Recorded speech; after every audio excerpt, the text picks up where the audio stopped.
Welcome to A Mason's Work, the podcast where we review Masonic symbols and illustrate how they can be used to solve problems in everyday life.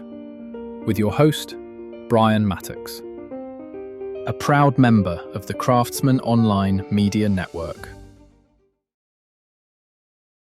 So, as much as arithmetic is a lens into the world to create and really meaningfully come to grips with definitions as a concept, to define discrete variables, all of that kind of stuff, put form to subject. Geometry then takes those forms and connects them to each other in space. So, with geometric precision, you can do all sorts of things when you're comparing and contrasting ideas and concepts. And this all sounds perhaps a little bit intellectualized, I guess. But when you start to look at this, you can take simple geometric concepts like parallelism, where two lines that are parallel will never meet, right? Are there concepts in life or in your own behavior that have a parallelism style relationship? This is how geometry really informs the conversation between subjective experiences, between those sort of arithmetic concepts or these boundary conditions or what have you. So you take shapes in space, those shapes behave a certain way. Understanding how those shapes interact and relate to each other starts to be really significant in terms of a lens into your own sort of functioning cognition, right? And as you pursue some of these ideas, the externalization of concepts or behaviors or thought processes into space allows you to operate on those concepts in meaningful ways. In using geometric principles, you can start to really put relationships to those things that maybe you hadn't thought of before.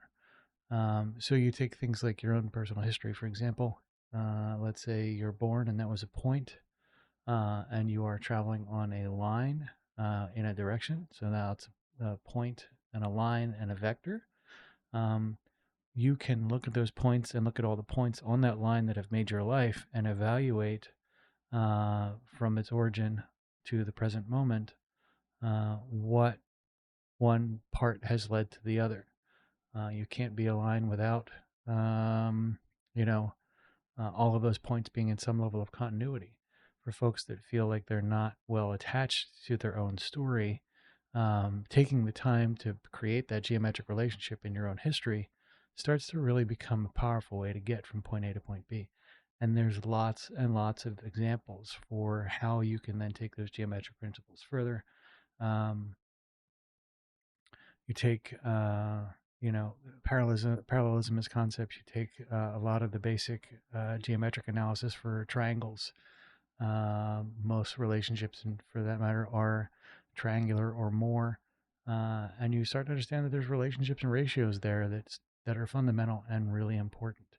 So as you're sitting there with your arithmetic function and you've got your concepts laid out and you know what you're doing, you've given things form.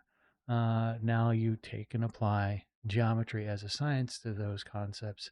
And all of a sudden, again, there's just things are starting to become objective and relational. And that's the value of geometry in your study.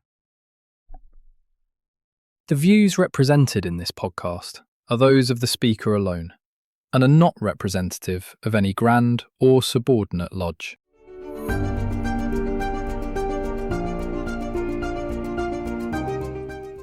Hi, Brian here.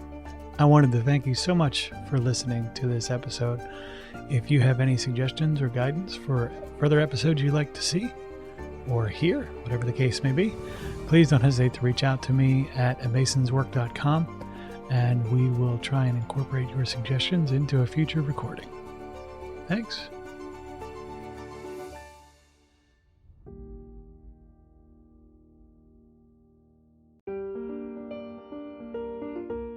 Freemasonry teaches us that the true work is within, a lifelong journey of reflection, discipline, and discovery. At A Mason's Work, we help Masons bring out their best selves through meaningful self-inquiry and symbolic practice. From personal reflection to lodge engagement, we offer tools that turn symbols into action. Visit us at amasonswork.com. The work is within. The time is now.